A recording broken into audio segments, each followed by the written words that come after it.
I think we could choose to insert extra doses of fun. Oh, okay. Not ordinary everyday fun. We're bowling along having ordinary everyday fun. We love what we do.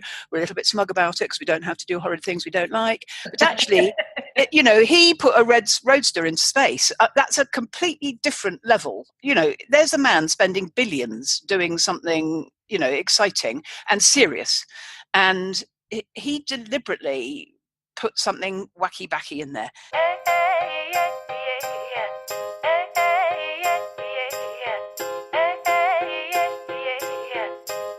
Welcome to Own It, Your Business and Your Life, with Nicola Cairncross and Judith Morgan. In this podcast, we're going to cover everything you need to embrace to become a successful entrepreneur, marketing, money, and much, much more. How to create a business doing just what you love. How to own it, your business and your life. This one will be fast, funny, feisty, and very lively. So sit back and enjoy the show.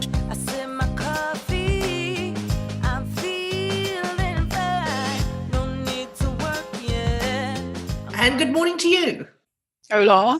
Hola indeed. Or Calimera, as they say around these parts. Be aware of a single shortcoming within yourself is far more useful than being aware of 1,000 in somewhere else. Oh, good one.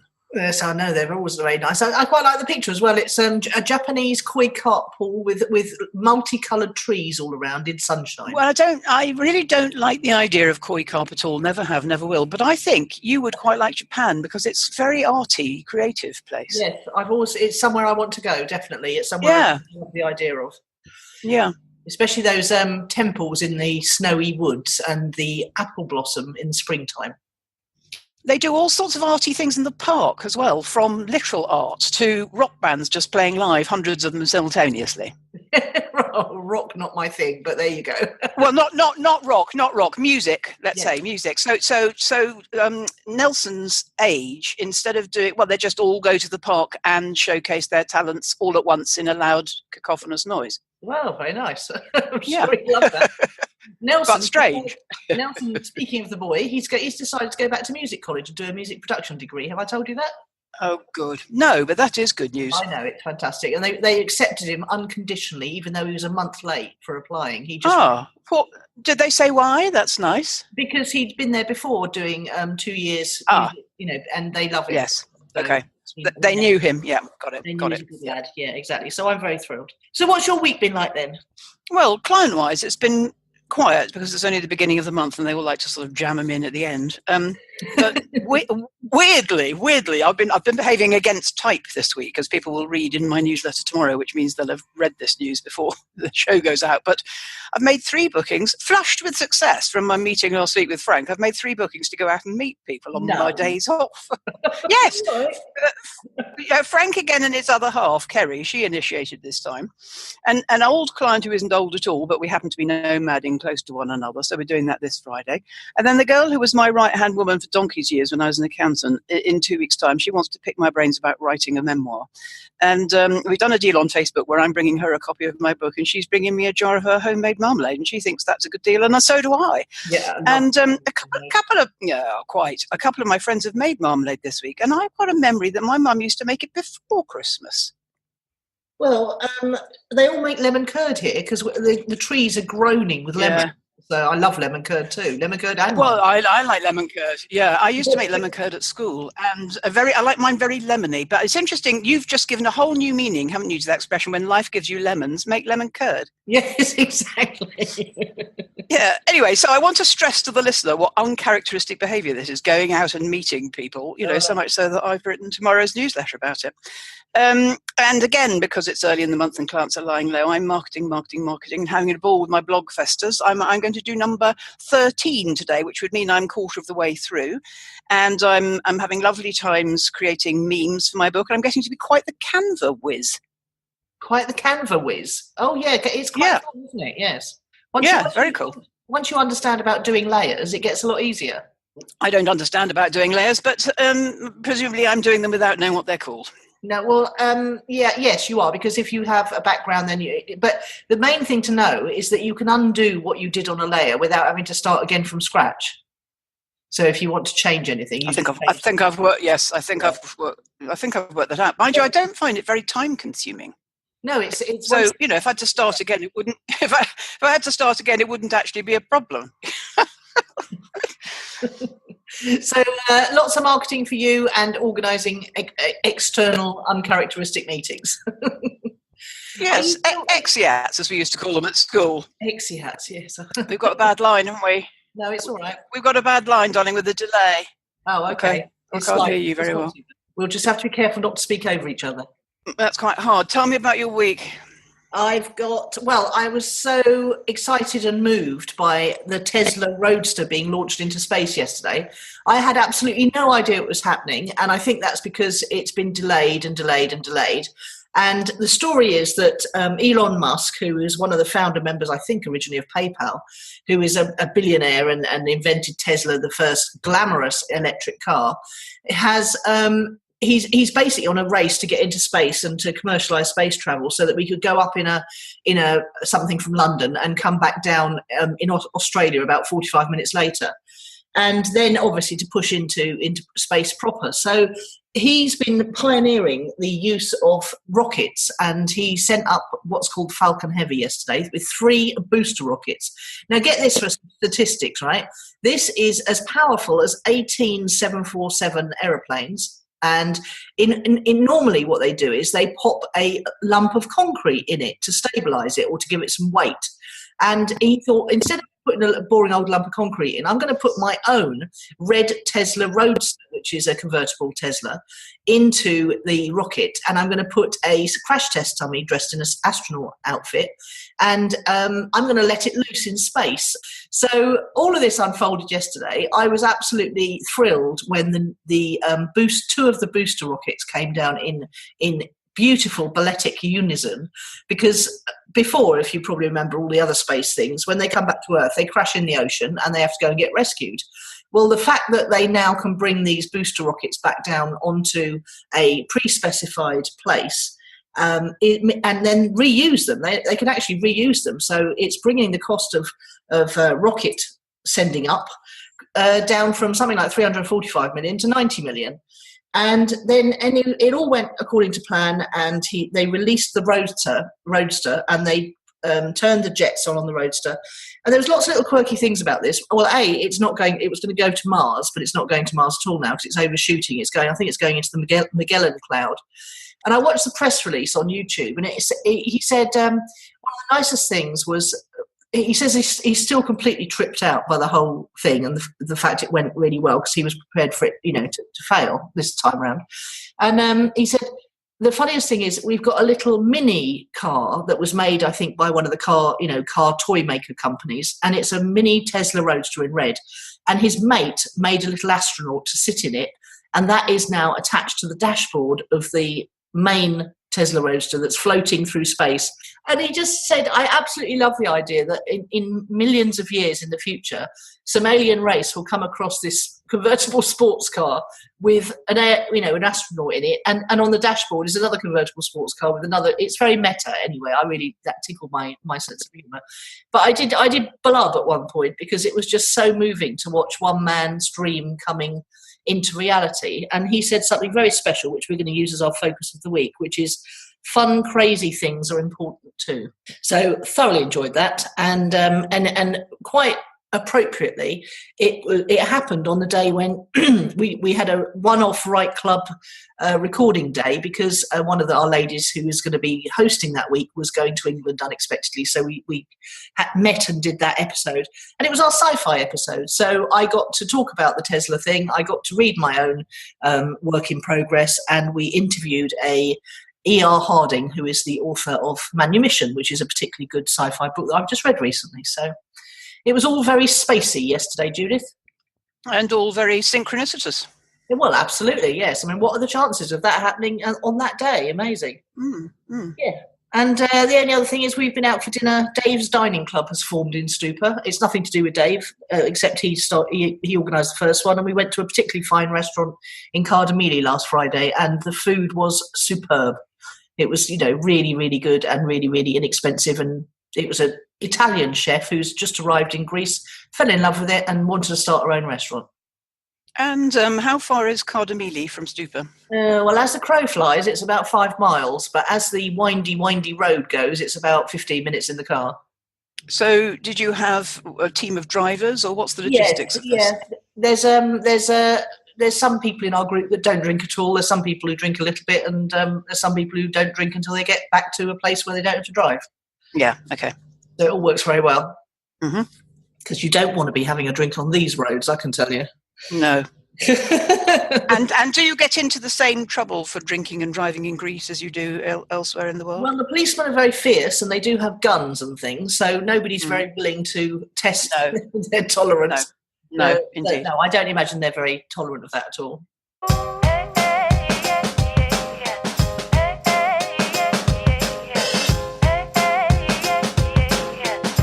So, what has fueled your fire this week?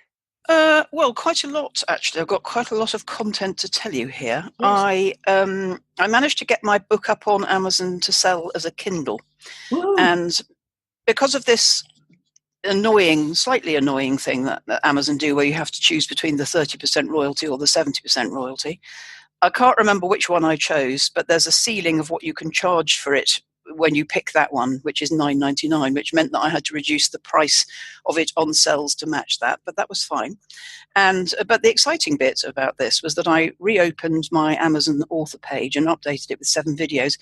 When I had my Amazon author page before, you could have live links to your social media, but you can't do that anymore. Had you heard that? No.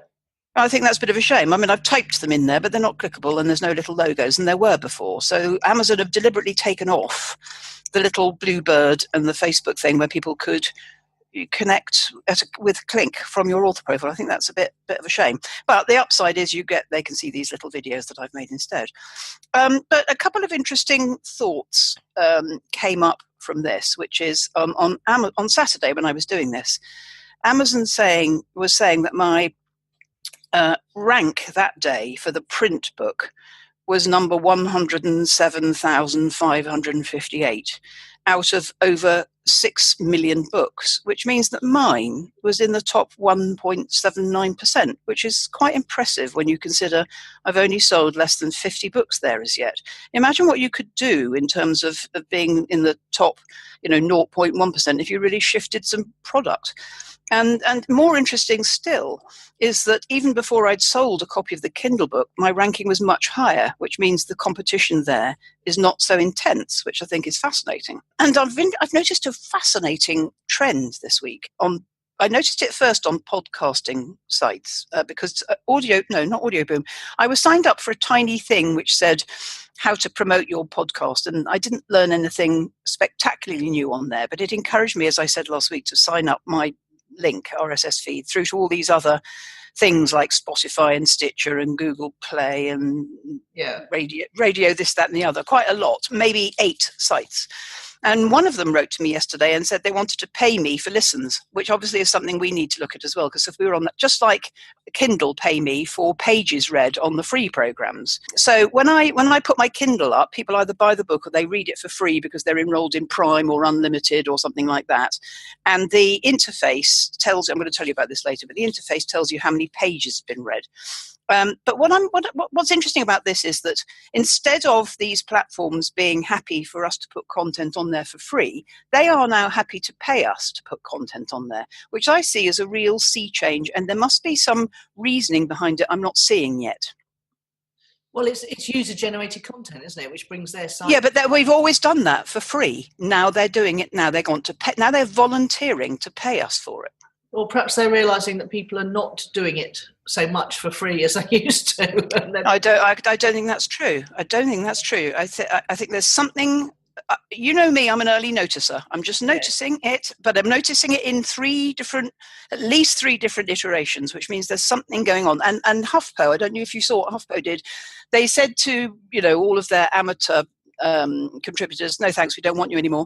We want less content of a higher quality. And it might be something to do with that. So they'll pay you if people listen. Kindle will pay you if people read. Do you see? It's incentivizing you to produce better quality content, not more. That makes sense, doesn't it? It sort of does, yeah. It could be that. I'm making that up. Anyway, tell me what's fueled your fire. Well, two things really. I've had a lot of potential client calls this week because I've been doing something uncharacteristic, which is letting people book themselves in my diary if they want to. And this week it's been all people booking themselves in to find out about the Done For You service, the Be Everywhere Online Done For You service. And I was having my second call with Jen. You're going to love this. The second call with Jennifer from India, and right at the end of the call, we got to knock her house on fire. Her business is very grown up, and I think it would benefit very well from this service. I said to her at the end, how did you hear about me? Where did you come from? And because she's British, but she's living in India. Her husband works there, and she's just had a baby out there. And she said, I downloaded a load of podcasts because I knew I wanted to go to the gym every day, and I wouldn't go unless I had something to listen to. And yours is the only one that I'm still listening to many months later. She had never heard of me before. She'd never heard of us before. She just randomly downloaded it, and now she's becoming a client because she says, while I'm listening to you two having a right old laugh, she says, I realise that you know what you're talking about, you know what you're doing, and you've got a great sense of humour. So, Judith, this week I'm probably being hired because of the sense of humour and the fun we have on the podcast. Well, actually, that relates directly to what we're going to discuss in the next section, doesn't it? Yes, it does. But I've got a little bit more that fuel my fire. Yes, go. Yep. As well as all these other clients booking in to talk to me about their businesses, an old friend, Pete Jenkins, has come to me because he's a gamification expert. Yes. Gets Heather off on the grammar every time. And aren't you? You did the thing for him when he had a gig in Brighton. I did, yes. Yep. I did Facebook ads for him, and it worked very well. And he's come back to me. He wants to do a 2-day course in London now, and we've got plenty of time, which makes a change because he's come to me in plenty of time, and he's enabled me to help him build a mailing list as well. And so I'm putting the campaign together. But he doesn't want to. He's actually pretty good on video, and he does a lot of public speaking, but he didn't really want to do anything immediately. I can't remember why. He's busy with something. And so I put together my first Lumen 5 video for him. Oh, great. And I took all the information off the Eventbrite page, plopped it into Lumen 5, and then spent the rest of, the next 10 minutes choosing London-orientated dramatic backdrops and some music. And everything, and I'm running it as a Facebook ad, and obviously creating an audience out of people who watch it more than halfway through, and it's working absolutely brilliantly to build him an audience. We did have obviously audiences of people who looked at his Brighton conference and things. So, and we've also got people who visit his website. We've got people who interact in his group, so that we have quite a few audiences, but showing this video to them is much, he's getting views for 1 or 2p of this video, and yes, okay, that's not 3-second views are nothing to measure by, but the percentage of people who are watching through to 50% is very, very high. So people are being made aware, and he's getting. And how long did you make the video? How long did you make the video? Because I find they work better the shorter they are. Well, the thing is, if it's very short, if it's 3 minutes, then to watch it through to 50% doesn't show much sign of commitment. But to watch a 5 to 10 minute video halfway through, or even 25% of the way through, is showing a bit more commitment. So, so you've made a Lumen 5 video that's 15 minutes long? No, it's nothing like that. It's about 5 minutes. Yeah. Okay. 5 minutes max. But yeah, it's, I hadn't really. I'd done a couple of Lumen 5s, but I hadn't really got to grips with how it works. But I think I have now, so I'll be doing more of those. It's very nice. Well, like Canva, it's not hard. Well, it also means I can work with clients who don't want us to talk to camera.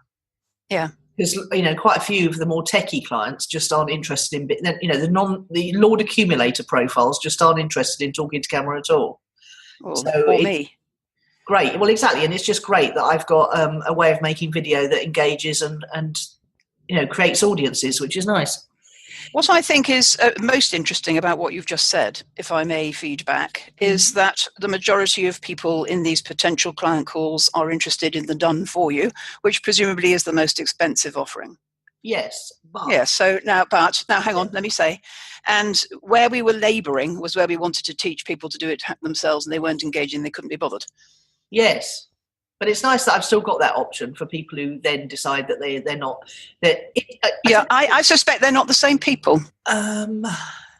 It's nice to have an option for people who are too scared to make the leap to investing in their marketing yet. I agree. I don't think they're the same people who will pay you to do it for them. I don't know. I think you've got two audiences, chalk and cheese. Possibly, yes. And actually another one of my clients did the same thing last night on Monday. She said, I'm not sure about meddling around with these cheapskates. And then she sent an email saying, you never guess what? Somebody's paid me 1,200 quid. Yes, you see, it's so easy to take money off people who could afford it. So difficult to take it off those who can't. Well, I had someone sign up. In fact, over the weekend was lovely. I woke up to one new client signing up for my monthly option and one new client signing up for a year to get a 30% discount. So that was very lovely emails to wake up to. Can I just say hello, Jennifer from India? How exciting. Yeah, I knew you'd like that. Yeah, she's lovely. And she definitely wants the done-for-you service because she's got a grown-up business. She has a service that clients want, but she's just had a new baby and she wants to spend most of her time with her new baby. She's got a life. Yeah, exactly. So, yes, that was good.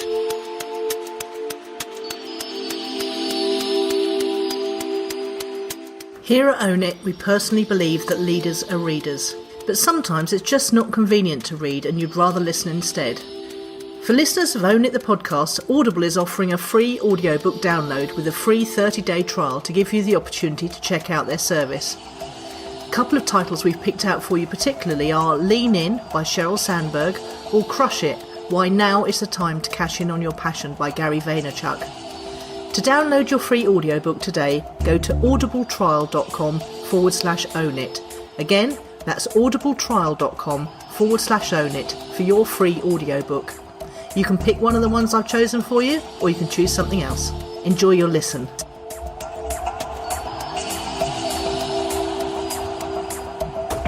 Right, so focus of the week then. It comes from this quote of Elon Musk's, fun, crazy things are important too. Now, I thought he was quite a serious bod, and he's got a bit of a reputation of being very intense. So I was quite surprised, and I was very charmed to see how thrilled he was with the whole thing. Spun out, he said he was. And I just thought we could have a conversation about what is fun in your business, what do you enjoy, how can you have more fun and still be professional too, and how can you do what you love in your business and outsource the rest? Although we've talked about outsourcing many times. I don't think fun and professionalism are mutually exclusive. When I was an accountant, I had this spectacularly funky pair of zebra leggings. And there was a cartoonist that came to draw us all at work. And my first physical office was one room and a loo, I think that's right. And 3 of us worked in the front and 2 girls and me in the zebra print leggings. And he drew a picture of us through the window with the shop front, with my name over the door, with me in the leggings. And at the shop we took over, we swapped with an interior designer. He wanted a bigger one and I wanted the smaller one. So he moved out the smaller one, did the bigger one. And because he was an interior designer and gayish, there was a sort of lovely pink curtain across the front window, which suited me no end, as you can imagine, although I wasn't nearly as pink in those days. There was a pink curtain across the front window and a pink carpet and pictures on the wall and all the things that girls like when they're working, and me in my zebra print leggings. And he made this cartoon, and then we turned it into postcards that we used, like our business card type of thing. Yeah. And I remember saying at the time to my brother, that our ethos was to be cuddly but efficient. And he went, oh, how ghastly. Because, of course, he was working in corporate. Yeah. And, I've always been fun and crazy. I wear my sparkly Converse to, anything. And one of the women who Blogfested this week said, it's all coming out in the Blogfest post that people don't think craziness and professionalism are mutually exclusive. No, I totally agree. I think the more fun you can have in your business, the more attractive you become, don't you? I think the more attractive you become to funsters. So some people take life very seriously indeed, and sometimes we get into a rut of taking life seriously and need to be shaken out of it. I've got this group called I Love My Life where we go in it every morning and we are grateful for, sunshine and a good night's sleep and da-da-da. But I noticed that occasionally in there, and I'm as guilty of it as everybody else, and big styly on Facebook proper, and especially if you're British, it's so easy to moan. Brackets, sometimes in a funny way. It's much easier to moan than it is to be grateful and happy and upbeat about stuff. And that's not a fun vibration at all, actually. It's a bit of a neg turn off to me when, stop moaning, So it is, you do have to choose you have to choose fun. And I think that's what Elon Musk is saying. I've chosen to do something fun and crazy because I think it's important. Yeah, he could have just sent a big block of concrete up, but instead he chose to send a bright red sports car, which I just thought was so random, and it's probably got him so much more notice than if he'd sent a block of concrete up. Yeah, it's quite a nice marketing idea, although it's a bit weird, isn't it? But so let's go back to fun and professional. So let me do professional first. I think it's about values. So my values are never to miss an appointment, always turn up on time, always to be there for my clients. That's about it. As far as possible to make sure that my Wi-Fi works so that I don't have to let them down. But sometimes that's it's always outside my control, and it's been a bit wobbly since I've been nomading. But the professionalism is about values. Fun. Everything I do is fun. Yeah, well, that's the wonderful thing, isn't it? I knew we'd be. Everything I do is fun, and I only outsource Facebook ads. I do everything myself because I love it all. In fact, in my spiritual journey this morning, which has turned out to be just a list of sort of gratitude/thank you prayers, I'm having so much fun at the moment, which is actually quite bad for me because I shouldn't spend so much time sitting at my desk, and I've had some very long days and my body doesn't like it at all, but I'm having so much fun that to tear myself away from marketing my book and loving marketing and all these new ways that you can do it and all. I've become a complete nerd when it comes to the stats. Everything I do is fun, Nicola. I don't really understand the alternative. Now, would I send a Tesla into space? If I were him, perhaps. I do like very much that he's not cluttering up space. When we talked about him once before, I said, the thing I like best about him is he's not leaving all that junk in space. He's bringing it back down again. And I like the idea of being able to. He's the man that, unless he completes his task, I'm never going to go to Australia unless I can get there in 45 minutes. Fun. Yeah, it's all fun for me. Yeah, and then I was sitting at dinner last night because we all go out after Right Club, and someone said to me, of course, they're going to put a space station in Kalamata. And I said, what? Because if you've ever been to the airport in Kalamata, you haven't, but it's very funny. It's a military airport, and then they opened it to commercial. Oh, I know that because I remember they arrested some plane watchers there once. Yeah, I remember. Yeah, quite a high-profile story for quite a long time. Yes, it was. And but they bring in lots of flights now, commercial flights, holiday makers, and but really the airport building is phenomenally tiny, and you taxi on the runway for ages before you even see it. And you think, well, where is the airport building then? And then you see it and you think, oh my God, it's so small. But it's in typical Greek style, it's very efficient. And, it doesn't take you a nanosecond to get out off the plane through the passport control and to the one carousel where your baggage arrives. But the thought of having a spaceport at Kalamata just blew my mind. And I didn't really believe them at first. So we looked it up on Google. Lo and behold, it's the truth. So the thought that I might be able to drive 45 minutes to Kalamata, get on a plane and end up in Sydney in 45 minutes is just mind. Or just get. Well, I don't think you'll still be living in stupor by the time you can do that. But I do think you'll have plenty of opportunity between now and then to go to Kalamata Airport and just geek out. Yes, exactly.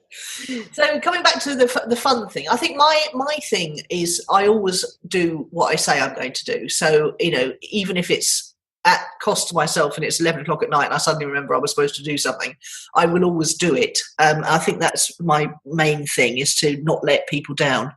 But yes, I can't not have fun. If all those jobs I had that weren't fun, I had to find ways to make bits of them fun, and that was usually involving computers. To be fair, that's the bit I really enjoyed.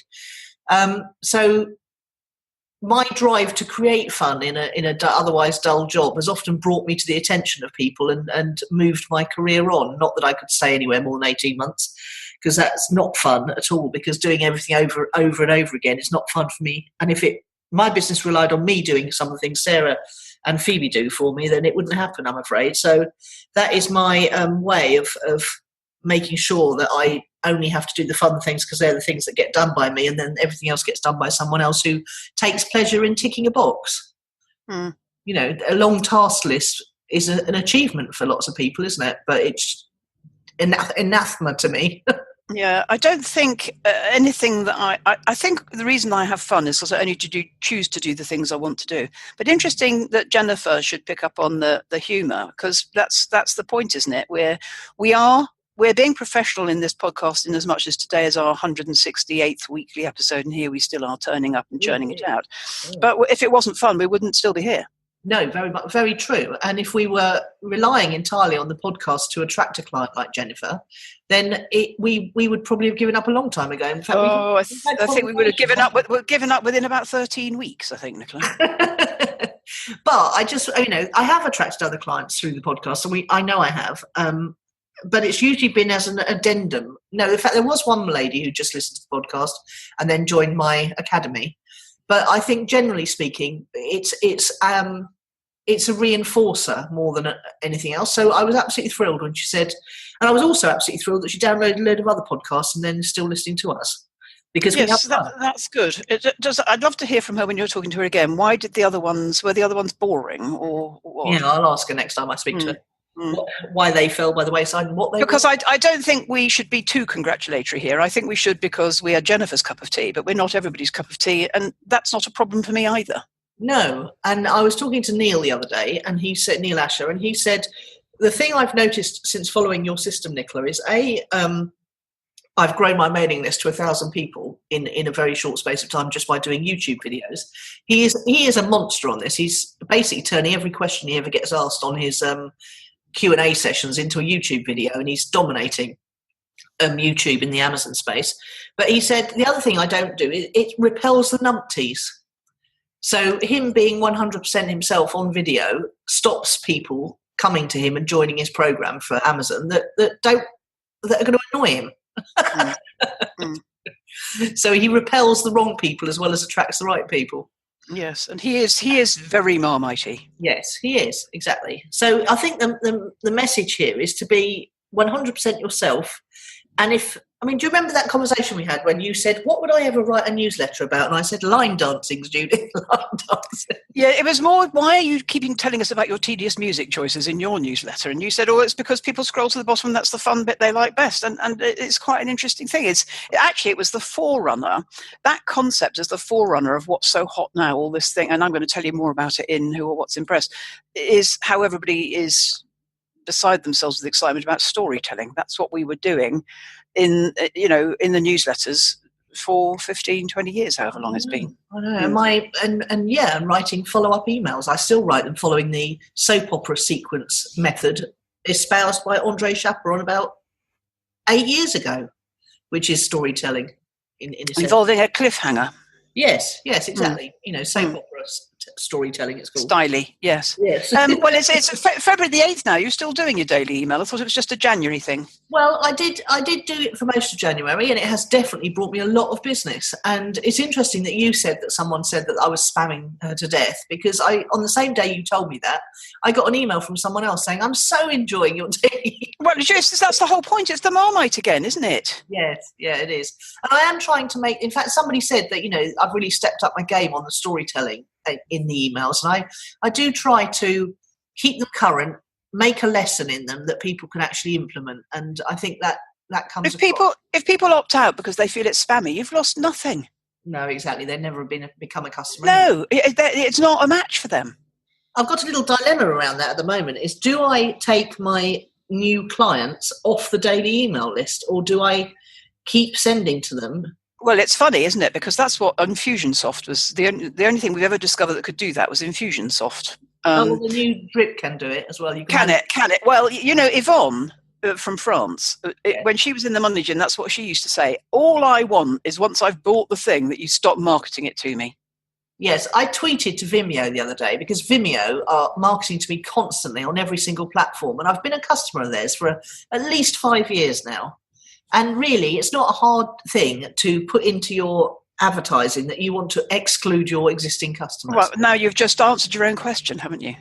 Yes, but the thing I was thinking is that those emails remind my customers that I'm there and they should come back and use me in the academy. So I think what I'll do is I'll put a follow-up email in after they become a customer and say, normally I take people off the daily email list when they become a customer. If you'd like to continue getting the daily emails, just click here. Yeah, okay. That's the way forward, isn't it? Yeah. Cool. So anything else on fun and professionalism? Yes, I think there is. I think it's one thing to say that we love everything we do, and I think that's true. But that's not what Elon Musk did. He inserted a massive extra dose of fun, craziness. And I think that's something we could not decide. Well, we could decide to do it now and forever, but we won't necessarily decide. It's a bit like me saying I must remember to click to tweet because I like it. I think we could choose to insert extra doses of fun. Oh, okay. Not ordinary everyday fun. We're bowling along having ordinary everyday fun. We love what we do. We're a little bit smug about it because we don't have to do horrid things we don't like. But actually, he put a roadster into space. That's a completely different level of, there's a man spending billions doing something, exciting and serious. And he deliberately put something wacky-backy in there. That is different from what we're talking about. We're saying, yes, professionalism is our values, and yes, we have fun, and you outsource anything you don't think is fun, and I only choose to do things that I think is fun. But that's not roadster. I think there's an opportunity here to go more roadster. And I don't want to decide on it today, but I think that might be quite a fun idea. Yes, especially in view of the project we're both doing at the moment, which we're going to talk about in a few months. That could be, how could I be more roadster? More Elon. How could I be more Elon? Well, or anybody we want to channel in a way. How can I do this bigger and more differently? Well, no, I think it's different than that. It's how can I insert a red road, so I don't want to do it bigger. But I'm up for the challenge of inserting a red sports car into it just for the heck of it. Yeah.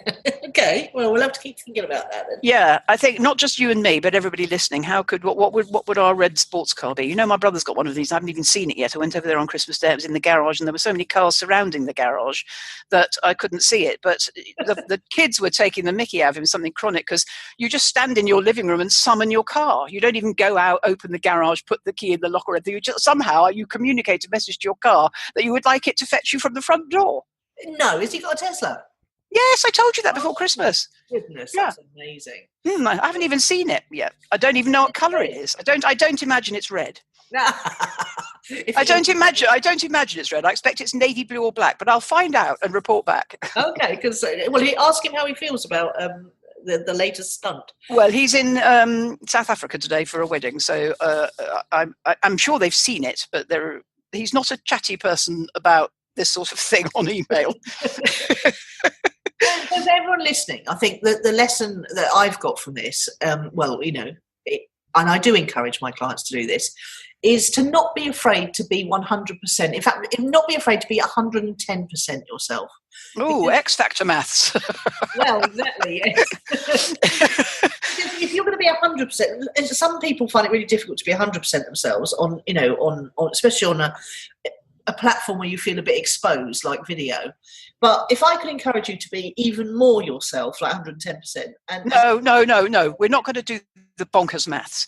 The point you're saying is overshoot, not in the sense that he's gone past Mars, but you're saying, don't be quite so modest, double. Michael in his book would encourage this, do twice as much and hope to end up at 80% rather than 50%. Well, that's shooting for the moon and aiming for the stars and shooting for the. He missed in the classic tradition of Branson. He missed, but that's okay. Yeah, and Branson's another one who is unbelievably 100%. I'm sorry I brought him up actually because he's now turning out to be the bad guy because he's bought chunks of the NHS and nobody likes him for it. But let's go there. Okay. Politics and religion, we avoid it like the plague. But well, anyway. He shouldn't have gone into public services, trains and hospitals. That's a mistake. Okay, well, I'm not going to comment. Moving on. No, good. I have no opinion. But anyway, let's just go recap slightly here before we move on. Let's all have a think, you, me and the listener. What are we going to insert that's an extra dollar per fun? Yeah. And how can we be 110% ourselves? No, I can't have 110%. You can't be more than 100% unless you're Louis Walsh. 100. Okay. Oh, because this whole podcast episode and what's happened with Jennifer proves that being yourself attracts the right kind of customer. Yes.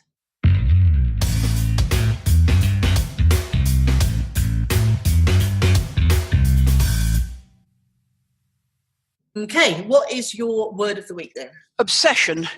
Okay.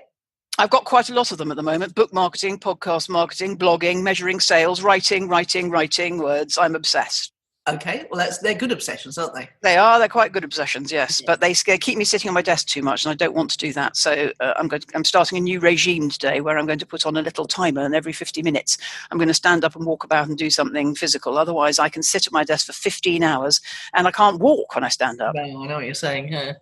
I have to go for a little trot down the village to keep my ankles moving. I also don't think obsession is a good way to live. It's all right in a short window, but it's got some manic in it.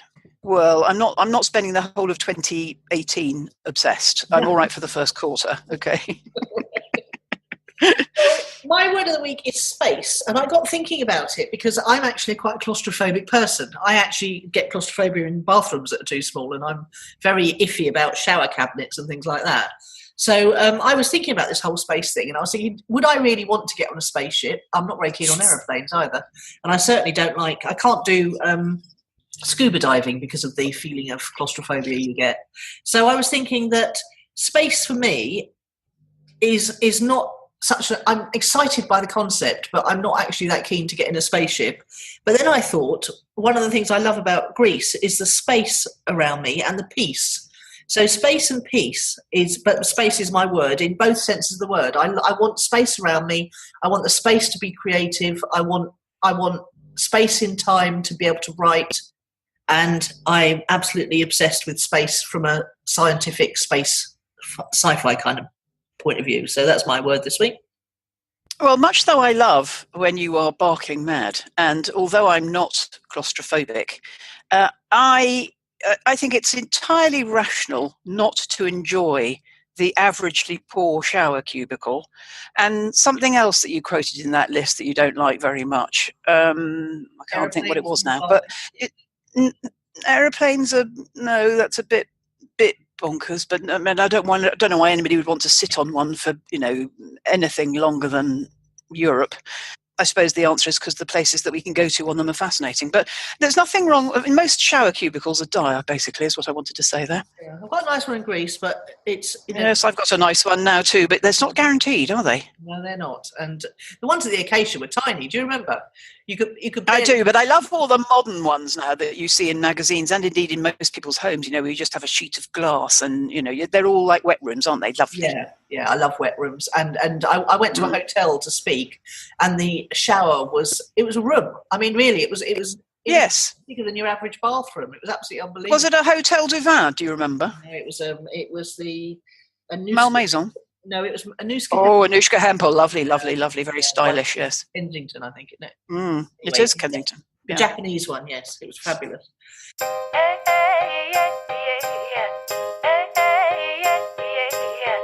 Okay, project updates.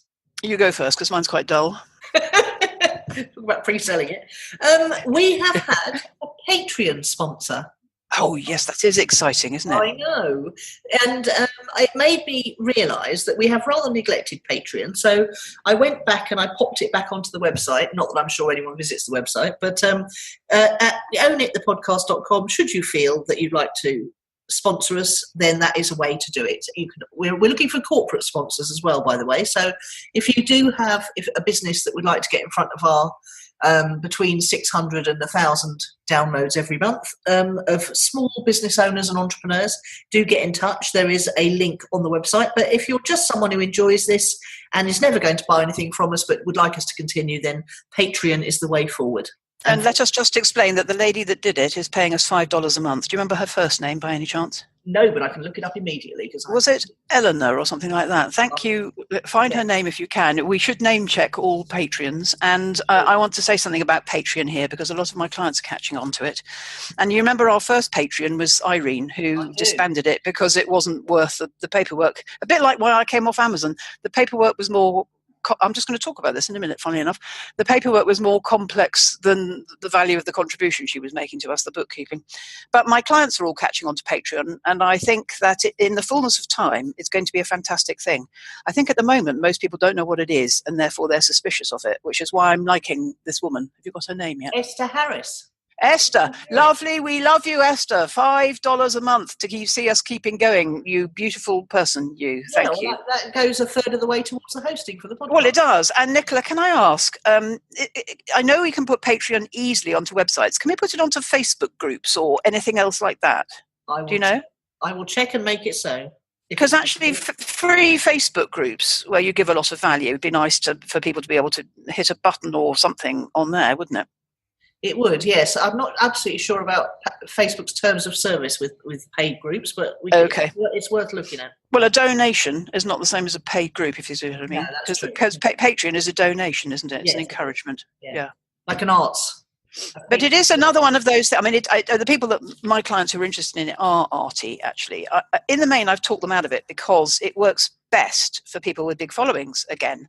But it is in the principle of the thing I said to you earlier of ways we're being paid small pennies for content that might add up. And I tell you who's inspired me about this is Pat Flynn, who does that hugely visible thing where he shows you all the money he's earned from everything. Yeah. And somebody told me to go and have a look at it because it showed that print books outsold his Kindle books or vice versa. I can't remember which now, but you have to scroll right down to the bottom of Pat Flynn's list of income, which is, I don't know, $245,000 or something, a lot of money anyway, perhaps more than that, to see that he makes diddly squat from books. And my exact thought when I was there was, why on earth does he bother? Why doesn't he focus on that? And the answer is multiple streams of income, of course, isn't it?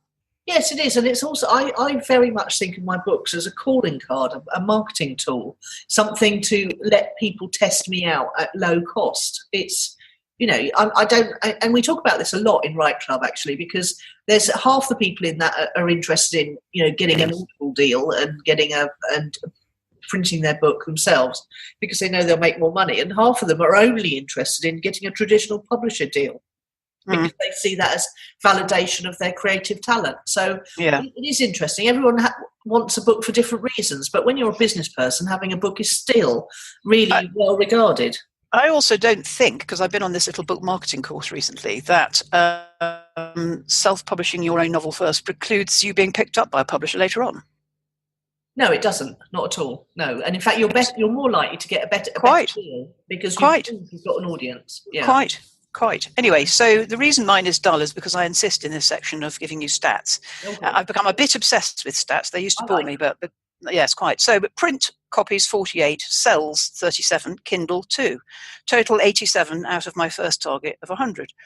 But what's really interesting is that one of the reasons I came off Kindle was that they used to give you this impenetrable spreadsheet that you had to work out it in all the different territories, in all the different worlds, in all the different currencies, the pennies that you made, and then you've got to put it on your tax return. I think it was £9 one year and £6 the next or something, this impenetrable paperwork. Well, of course, in the 2 or 3 years that I've been off, they've now moved this online into the most beautiful interface that shows you, I sold one book on the 5th and one book on the 7th. But more important than that, it shows you how many pages people have read on their various unlimited and other programs which let people read for free, because they pay you by the page that's read. And I can see that in my 274-page book, 254 pages have been read, which isn't bad, because they say people generally don't read very much of Kindle books at all. They buy them and they leave them on their Kindle and don't read them. And now Kindle are rewarding you by the page read. I can't wait to see what it's going to be worth. Obviously, it's pennies to begin with, but it could grow. And I'm not going to discount it. I'm very excited by the potential of all these tiny bits of money in different places adding up to something meaningful. As you were talking, I got a notification on my phone I've had a PayPal payment from someone who I do recommend as an affiliate to all the people who don't have a product or service yet. So I can't really help them on that bit, but I send them off to this other person. We've talked about them before. And literally $500 just came through as I was talking. Lovely. I haven't finished my project updates. May I go on? I also last night, on a whim, created a Facebook shop. Okay.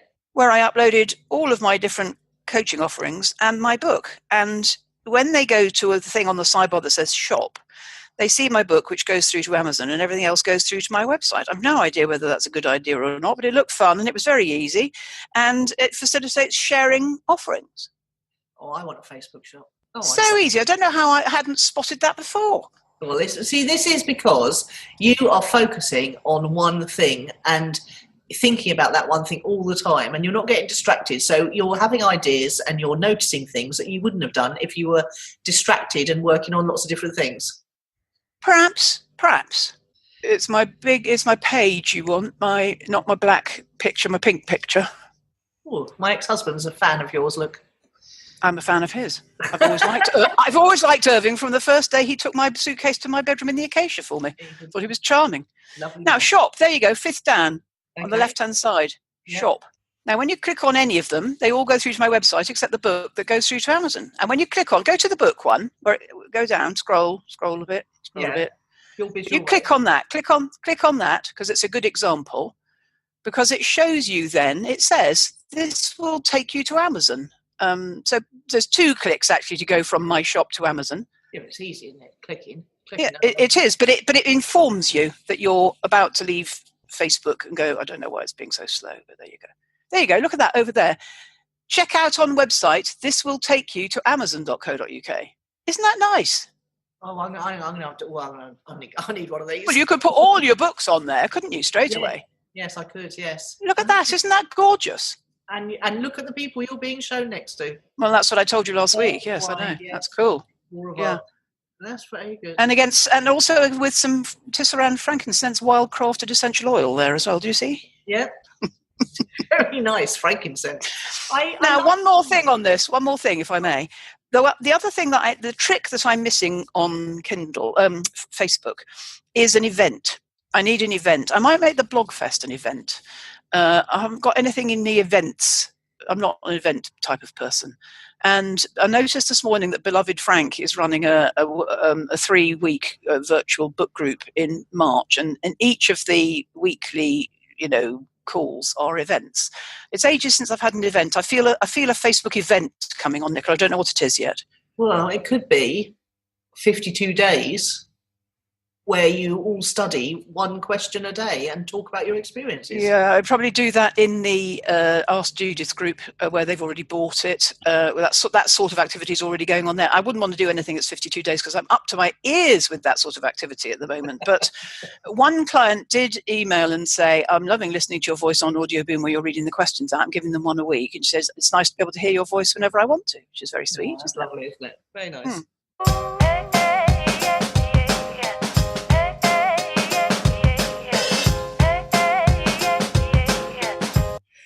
Right. So tell me who or what's impressed you. Well, it had to be done, Judith. This is the week that Crushing It by Gary Vaynerchuk has been released. And if you remember the book Crush It, that we actually bought 50 copies of, didn't we, back in the Money Gym days? Yes. And he recorded a little video just for us at the Money Gym. And we played it at our event, didn't we? Our internet event. I've certainly forgotten that. Well, there you go. And I could probably still find the video somewhere. He has brought out this Crushing It book, which is where he invited contributions from people who'd read Crush It and put it into action. And so it's lovely. He's revisiting the concepts in the book Crush It, and then he's telling the story of an entrepreneur or two who actually did read the book, action it, and has crushed it. And there's my volume 2. Absolutely, yeah. And he said he's done the least marketing on this book out of all of them, and it was shot straight to number 3 in the whole of Amazon because the thing he has done is he's, as I said earlier, he's creating lots of events where if you buy 5 books, you get put into a draw to come to New York, all expenses paid, and spend a day at VaynerMedia. If you buy 50, he will do something else because lots of people buy books for business conferences and their business. It's not a brand match for me or any of my clients to give away multiples of books. Although 1 or 2 of my clients have bought 2 or 3 to give 2 to their friends, but that's a bit like, that's a double-edged sword in a way. It's like, here's a book, you ought to read it. Do you know what I mean?